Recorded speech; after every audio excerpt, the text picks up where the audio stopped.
Hello BookTube, and welcome to another weekly reading vlog. This week I've been reading three books. The Courts of Chaos by Roger Zelazny, part of the Chronicles of Amber series.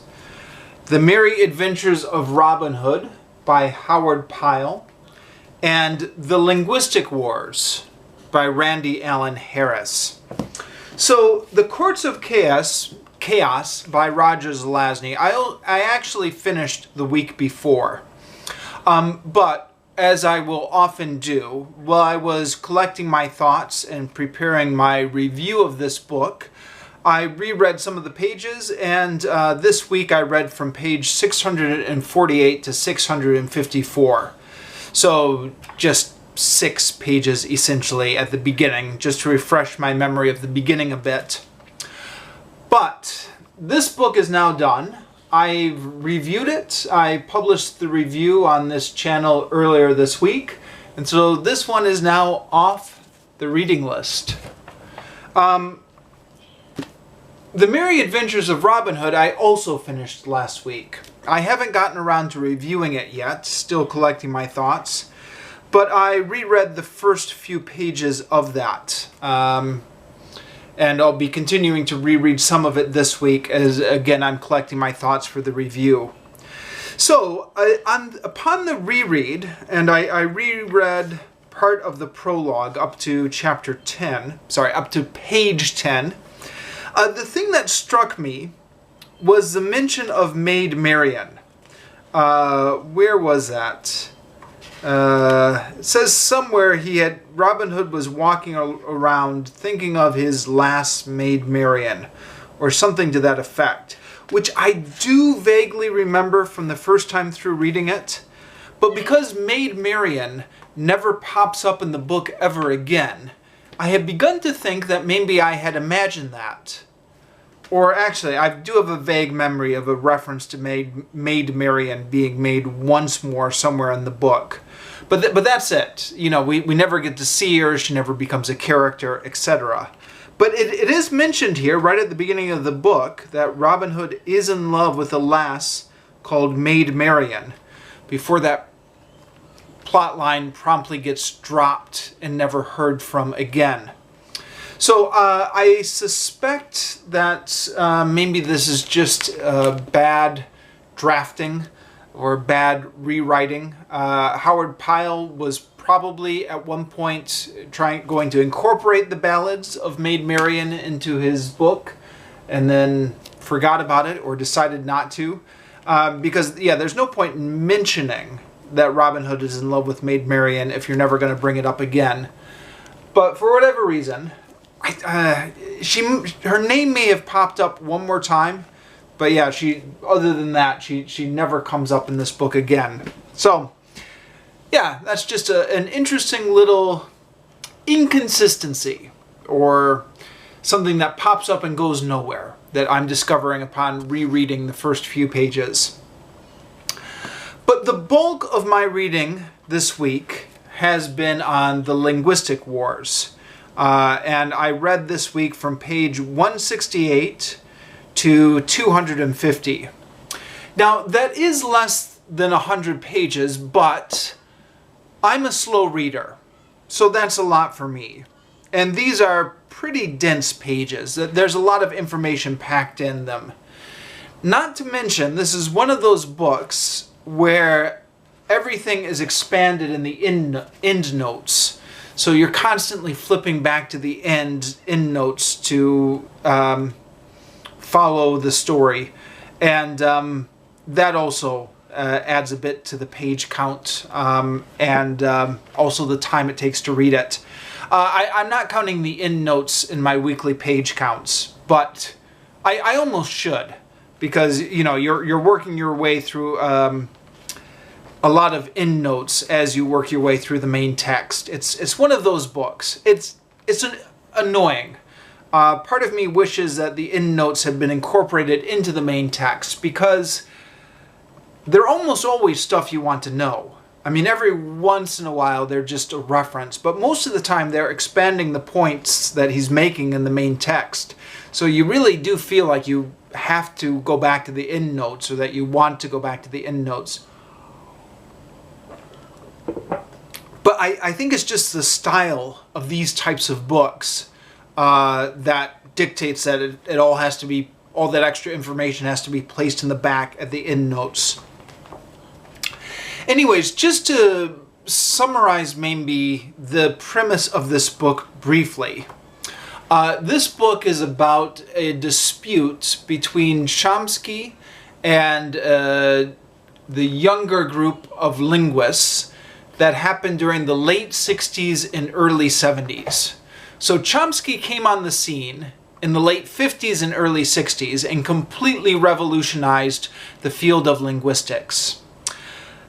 But then after that, in the late 60s, some younger linguists came up. I keep wanting to say a new generation of linguists, but they're actually not completely a separate generation. They're 5 or 10 years younger than Chomsky is. So I wouldn't call that a younger generation. They're 5 or 10 years his junior. But maybe for all intents and purposes, they are a younger generation, at least in terms of the generation of ideas. So this new generation of linguists came up and had a new theory about linguistics, which was an expansion of Chomsky's theory, but wanted to expand it to get into the meaning of semantics. So they were called generative semantics, or sorry, the theory was called generative semantics, and they were called generative semanticists. I don't know. And Chomsky reacted against it, and so the late 60s and early 70s were a period of strife within linguistics, where they were arguing back and forth with each other. So the pages I read this week, maybe I'll just grab the camera here. So the Vicissitudes of War has a very exciting chapter, but it's very heavy on theory. And the author here, Randy Allen Harris, is doing his best to make this understandable to somebody who's an outsider or who hasn't known a lot of linguistics. But in these chapters especially, it's getting more and more into the theory. So he's talking about how Chomsky's theory is evolving. He's talking about how the generative semantist theory is evolving. And it really does get quite technical. So you can see here at the bottom of page 181, I've written here, I've largely given up trying to understand. Or rather, I had largely given up trying to understand several pages ago. Sorry, I know that's an incorrect use of the present perfect. But I initially wanted to write, I've largely given up. And then I addended that to meaning several pages ago. Because I think really several pages ago, I stopped trying to follow the theoretical argument in depth.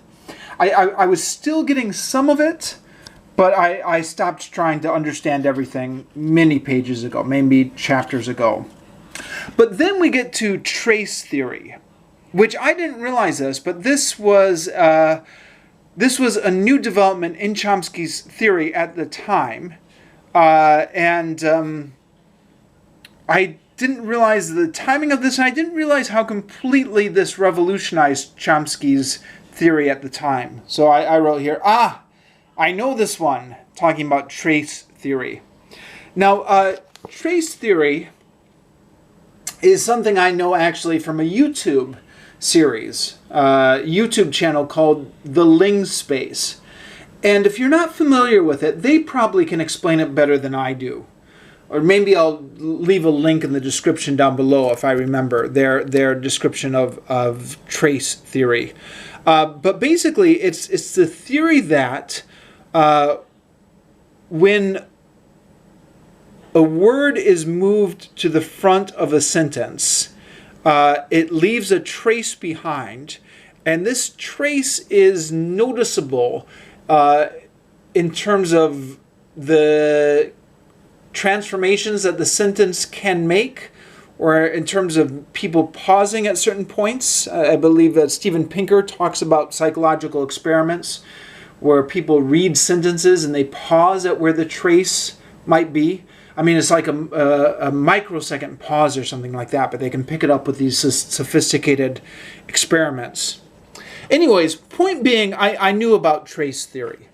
So that helped me to understand this next section. And then we get into the maxims of H.P. Grice. Now, this is something that pops up in most introductory books on linguistics, Grice's maxims. But it's probably equally the type of thing that you wouldn't know if you hadn't read some introductory books on linguistics. And he doesn't really define them here. He meaning the author of this book. And I noticed this as a difference in style. So I said, not defined, different than earlier. But by which I mean at the beginning of this book, I thought that the author was doing a lot of hand-holding to make sure that the reader was following his history of linguistics, but also being spoon-fed all the relevant concepts that they needed to know. I thought by this chapter, this is maybe typical of the change in style, where there's just so much stuff to get through, that names and terms are being thrown around without really being defined. So, I was able to follow this more or less, but I certainly would not understand. I certainly would not say I understood everything in detail about this section. But then we get maybe more into the personalities of the people involved, as well as the personality conflicts. And that's been true throughout this book. There are two stories going on. One is the theoretical underpinnings of what they're arguing about. But the other one is all the different personalities. And it's chapter 8, but it's called Generative Semantics 3, because this is the third chapter now examining generative semantics. It's talking about the ethos. And this was interesting and completely understandable for me. I had no problems following this one.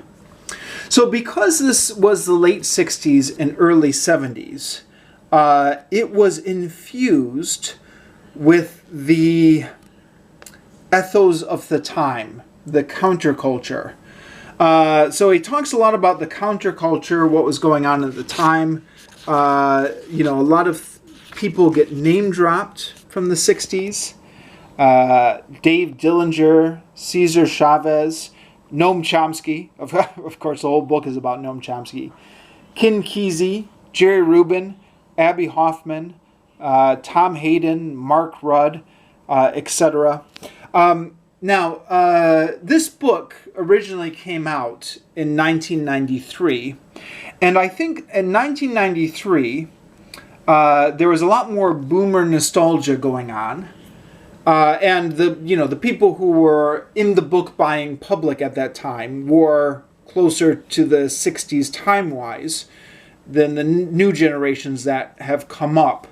I was born in 1978 myself, but I do remember in the 80s and 90s, definitely references to the 60s were a lot more in the air than I think they are now. And the fact that he's throwing all these names around could have to do with the fact that this book was published in 1993. On the other hand, though, some of these names have been coming back into style now with the new movies, like the Chicago 7, the Trial of the Chicago 7 movie that just came out this year, right? Jerry Rubin, Abby Hoffman, Tom Hayden, they're all in there. Jerry Rubin and Abby Hoffman in particular get some references in here.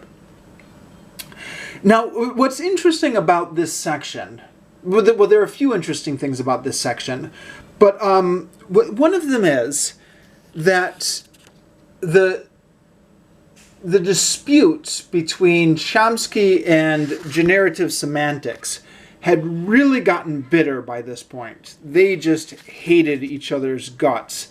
And yet, they were all politically on the same side. They were all opposed to the Vietnam War. And what was interesting about the generative semantics, because they were younger and because they were, the generation that was a bit part of this counterculture, they incorporated their opposition to the Vietnam War into their research or into their example sentences. So this is interesting. Talking about how much they hated Chomsky. There were the inner circle, as Robin Lakoff characterizes it, the various outer circles, limbo and bad guys. But they wanted everyone to join their party. Well, almost everyone. They, too, had a limbo and a mob of bad guys. Chomsky riding at the head of the latter. So Chomsky is like the head bad guy as far as the generative semanticists are concerned. And yet, ironically enough, they're all anti-Vietnam War, and Chomsky at this time was one of the most prominent people against the anti-Vietnam War. So, how does he phrase it? Some of these sentences are interesting. He says, "It is first extremely difficult to out Chomsky on political issues." So Chomsky doesn't use a sample sentence like, "In a real sense, Nixon is a murderer." So this would be a sample sentence, which would make it into the academic papers of the generative semanticists. In a real sense, Nixon is a murderer. And Chomsky didn't go for these types of example sentences in his own papers. But, in terms of people who were speaking out against the Vietnam War, writing about the Vietnam War, organizing against the Vietnam War, Chomsky was very much in the forefront. In fact, author goes on to say, "In fact, it is only mildly hyperbolic to say he, Chomsky, is more tireless and dedicated to political concerns than all the generative semanticists combined." I think, he admits it's hyperbolic, mildly hyperbolic, but I think he's not far off the mark there. When you think of Chomsky's career, it is amazing how much energy that man had. He was essentially organizing against the Vietnam War full time, and also in this dispute, linguistics dispute, full time. And it's not explicitly stated in this book, but you do wonder,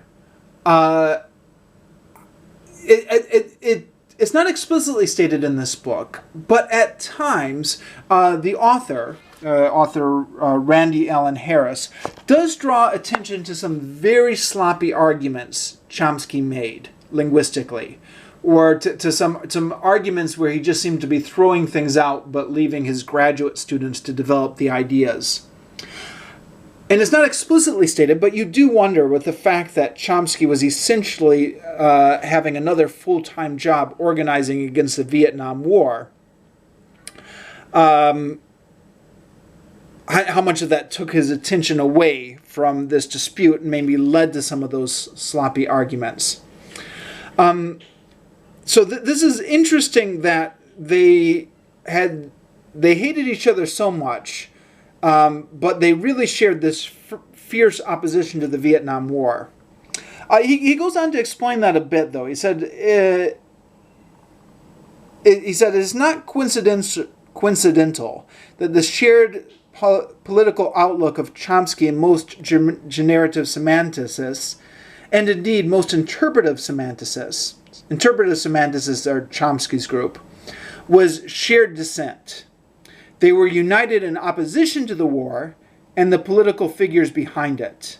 On positive issues, like what should be done to correct the mistakes of Vietnam, who should do it, how it should be carried out, there would have been far less agreement, maybe none at all.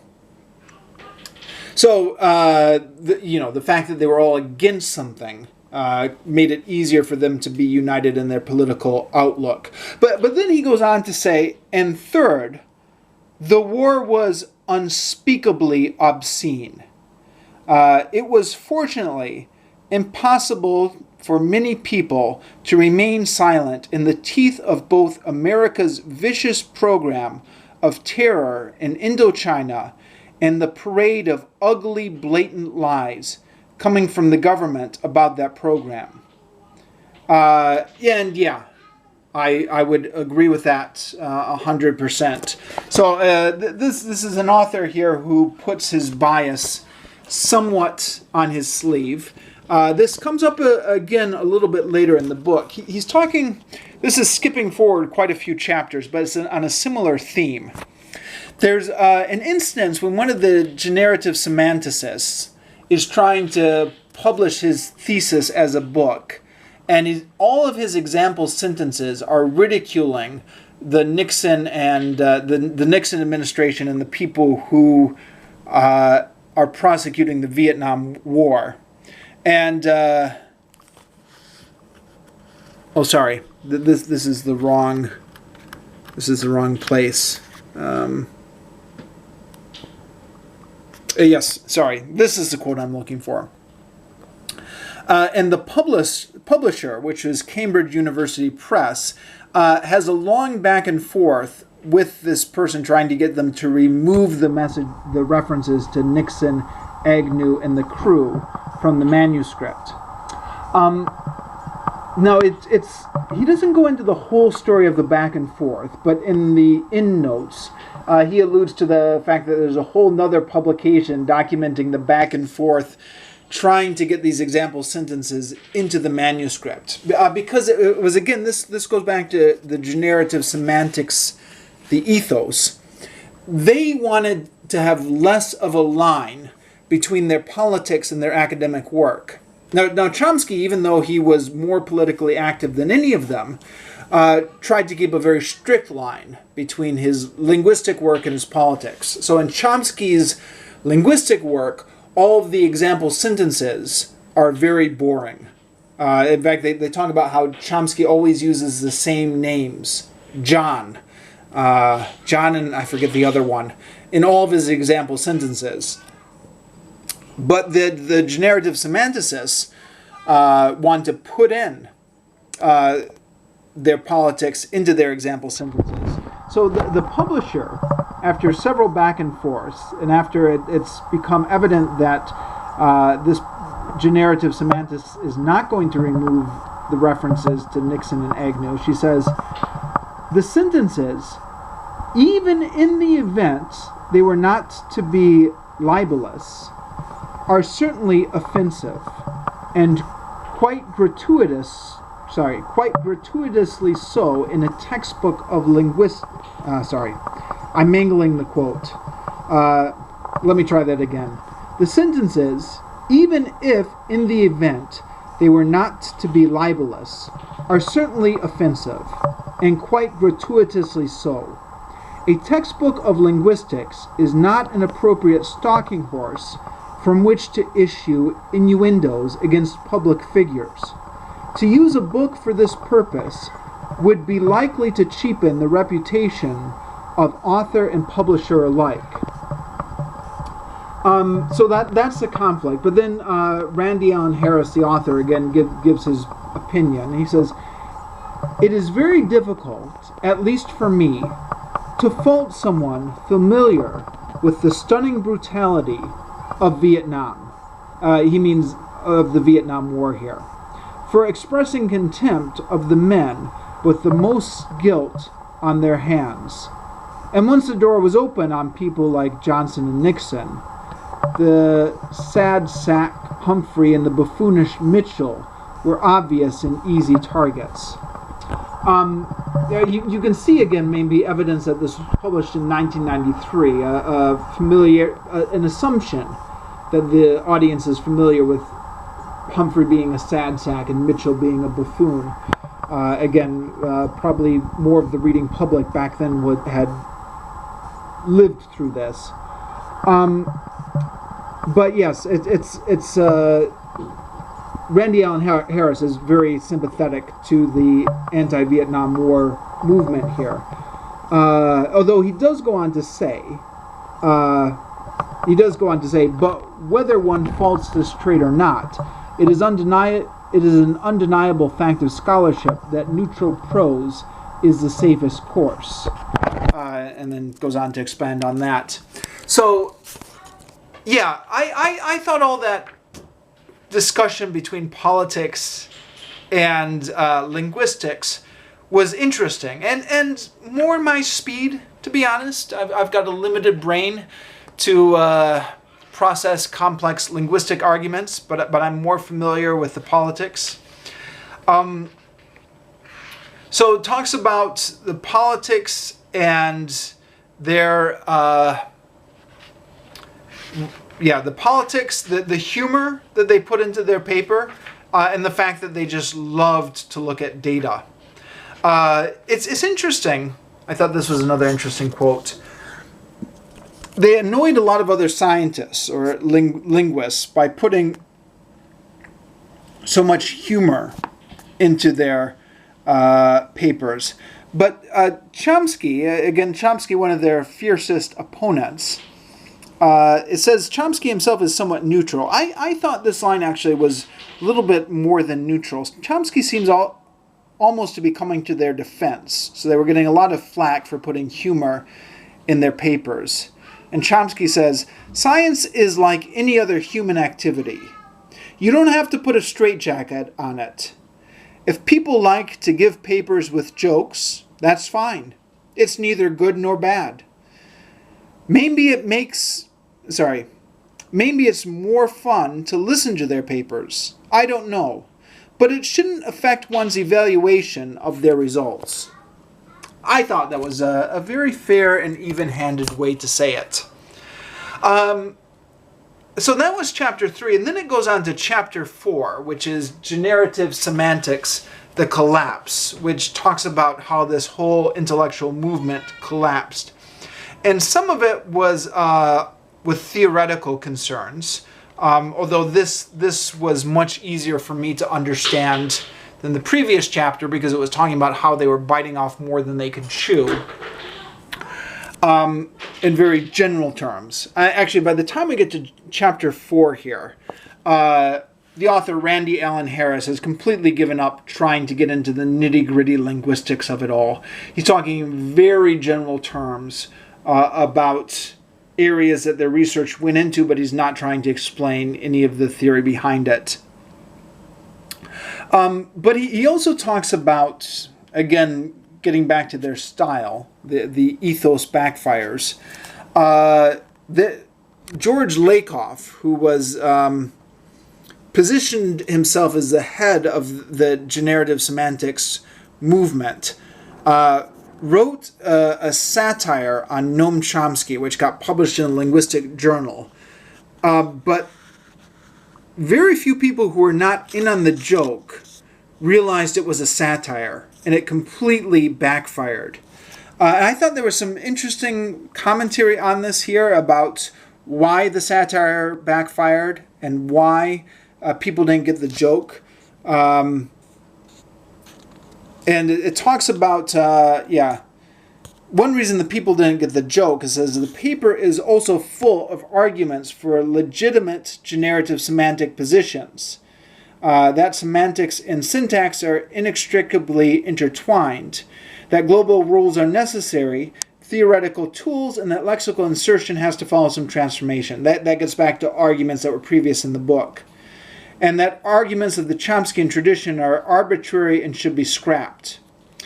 Nor does one generally attack the object of the parody explicitly from within the parody. Parody has to do its work indirectly. So I thought that was a little interesting analysis